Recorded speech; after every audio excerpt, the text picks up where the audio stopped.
tanda-tanda atau kemungkinan dia berakhir pada tahun depan itu lebih bersifat spekulatif disebabkan oleh karena adanya perkiraan menurunnya demand ketika perekonomian negara-negara maju itu terdampak oleh resesi yang begitu tinggi, inflasi yang begitu tinggi, yang kemudian akan mendorong normalisasi ya, dan kenaikan suku bunga di negara-negara tersebut. Ya, dan inilah yang kemudian akan mengerem pertumbuhan ekonomi, bahkan menyebabkan resesi, sehingga demand yang tadinya menyebabkan kenaikan harga komoditas juga akan menurun. Ya, otomatis dengan turunnya demand, maka harga komoditas diperkirakan akan turun. Tetapi apakah itu akan benar-benar terjadi? Nah, ini yang masih sangat spekulatif, ya, karena sejauh mana nanti akan benar-benar terjadi penurunan pertumbuhan ekonomi atau benar-benar akan terjadi resesi, itu akan sangat ditentukan dari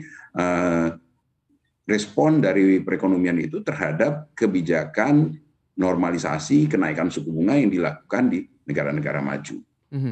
Oke, nah masih menunggu tentunya respon dari kebijakan moneter utamanya di negara-negara maju seperti apa, melihat juga respon mereka terhadap angka inflasi yang juga cukup tinggi di negara-negara maju tersebut.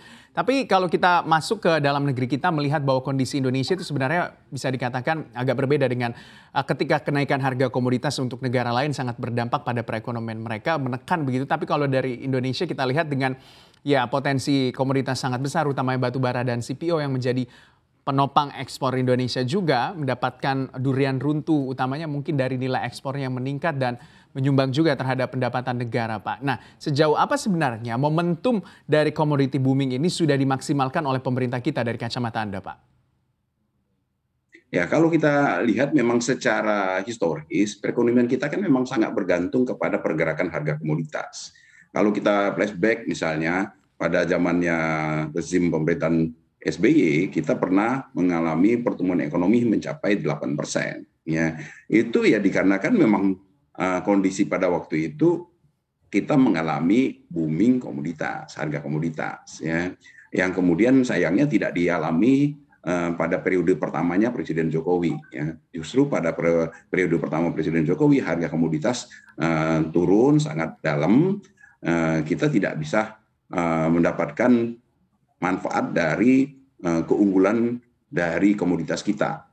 Nah, sekarang ini ketika kita mengalami booming harga komoditas, perekonomian kita juga terganggu oleh adanya pandemi. Jadi sekarang ini kita tidak bisa dikatakan sudah memanfaatkan sepenuhnya booming dari komoditas ini, harga komoditas ini. Ya, tetapi dengan adanya booming harga komoditas itu cukup mengerem, ya, perekonomian kita tidak terkontraksi sangat dalam. Ya. Booming harga komoditas ini yang dimulai pada periode akhir tahun 2020, ya, ketika pandemi sedang mengalami puncaknya. Ya. Jadi ketika itu perekonomian kita sudah mulai beranjak membaik, koreksi atau kontraksi ekonomi kita secara perlahan sudah mulai menurun. Ya. Kita tahu pada akhir tahun 2020 itu perekonomian kita masih negatif. Ya, tapi pada tahun 2021 ketika harga komoditas sudah benar-benar meningkat, ada booming komoditas itu, perekonomian kita sudah beranjak kembali, sudah mulai kembali positif. Ya. Nah, jadi perekonomian kita terbantu oleh kenaikan harga komoditas. Tetapi karena adanya pandemi, kita tidak bisa menikmati seperti pada era-era dulu yang kita bisa tumbuh tinggi dikarenakan adanya booming harga komoditas ini. Nah, ini kita berharap, ya, seiring dengan pandemi yang sudah mereda ini, harga komoditas masih tinggi, kita benar-benar bisa pada tahun ini kita bisa tumbuh lebih tinggi karena kita sudah bisa mengoptimalkan, memanfaatkan booming harga komoditas.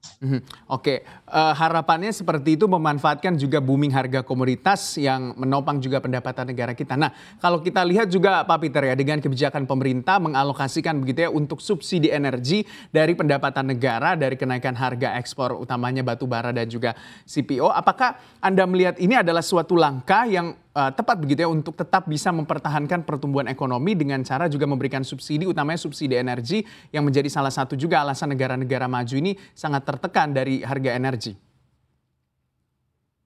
Ya, ini pilihan-pilihannya memang sangat dilematis ya. kita pasti akan terdampak oleh kenaikan harga komoditas itu dan juga inflasi global yang sedang meninggi. Ya, sekarang harga-harga kita sudah beranjak naik, ya, dan inflasi kita juga sudah lebih tinggi dibandingkan tahun lalu yang memang itu normal karena perekonomian kita sudah mulai beranjak pulih, ya. Dengan pulihnya ekonomi, demand akan naik dan otomatis inflasi juga akan kembali ke level yang normalnya. Kan inflasi kita kan normalnya sebenarnya kisarannya 3-4%.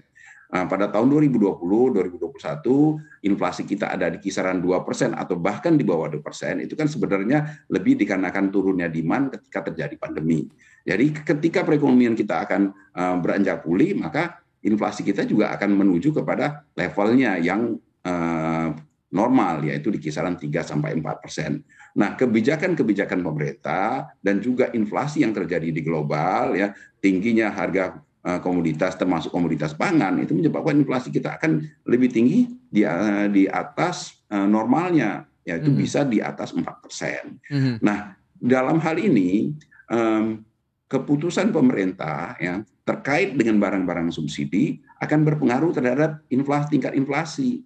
Kalau seandainya pemerintah melepas harga barang-barang subsidi, artinya dalam rangka untuk menjaga APBN, ya, agar supaya tidak anggaran defisit, anggaran subsidinya tidak membengkak terlalu besar dengan melepas harga-harga barang subsidi, misalnya menaikkan harga Pertalite, menaikkan harga gas 3 kg, menaikkan tarif dasar listrik yang 900 volt ampere, itu kan dampak ke inflasinya bisa besar sekali. Apalagi kalau kemudian terjadi ekspektasi inflasi yang berlebihan sehingga kenaikan inflasi menjadi liar. Nah, kalau itu terjadi, ya, terjadi lonjakan inflasi yang sangat tinggi, maka itu pasti akan mendorong Bank Indonesia untuk mengambil kebijakan moneter yang lebih ketat, ya. Bisa menaikkan suku bunga, memperketat likuiditas, ya. Dan itu pada ujungnya akan menyebabkan pertumbuhan ekonomi kita akan tertahan atau bahkan turun kembali. Ya. Proses pemulihan ekonomi ini tidak bisa smooth dan kita juga tidak bisa memanfaatkan booming harga komoditas tadi untuk menikmati pertumbuhan ekonomi yang jauh di atas rata-ratanya kita. Misalnya berharap pertumbuhan ekonomi di atas 6% itu menjadi sangat tidak mungkin kalau seandainya inflasi kita terdongkrak naik yang kemudian memaksa Bank Indonesia untuk mengambil kebijakan yang memperketat moneter yang pastinya akan berdampak negatif terhadap pertumbuhan ekonomi.